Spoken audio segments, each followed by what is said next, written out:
la relation Maroc-Europe ou Union européenne, ça date quand même au bas mot de 1966, premier accord qui a été suivi par celui de 1969, mais avril 1974, l'accord d'association, ce n'est pas, je veux dire, ce n'est pas inédit, si vous voulez, cette relation consubstantielle du Maroc et de l'Union européenne.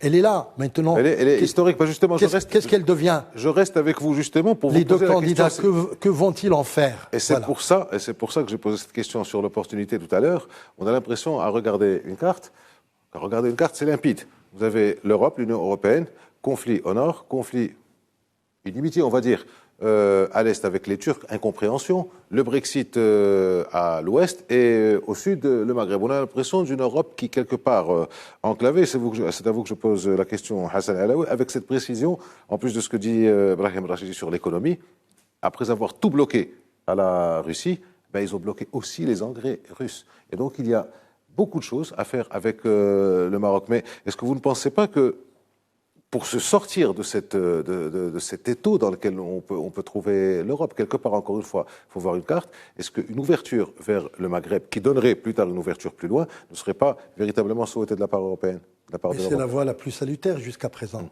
C'est la voie la plus salutaire, d'autant plus que j'avancerai même l'idée que, à l'époque émise par Feu Hassan II, qui a proposé la candidature du Maroc au sein de l'Union européenne. Vous vous en souvenez? Ce n'est pas donc, je veux dire, c'est un élément historique, bien sûr, dont il faut...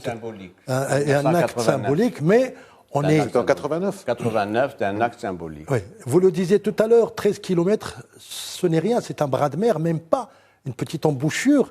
Donc la vocation... Un fleuve large, on va dire. Oui, la vocation marocaine, elle est européenne, intra-européenne même, au même titre ou plus que la Turquie. Ça, je ne sais pas si la vocation marocaine est européenne ou africaine. Oui, de toute façon, vous savez qu'aujourd'hui, avec la mondialisation, l'économie, le commerce et tout ça, ce sont les seuls critères.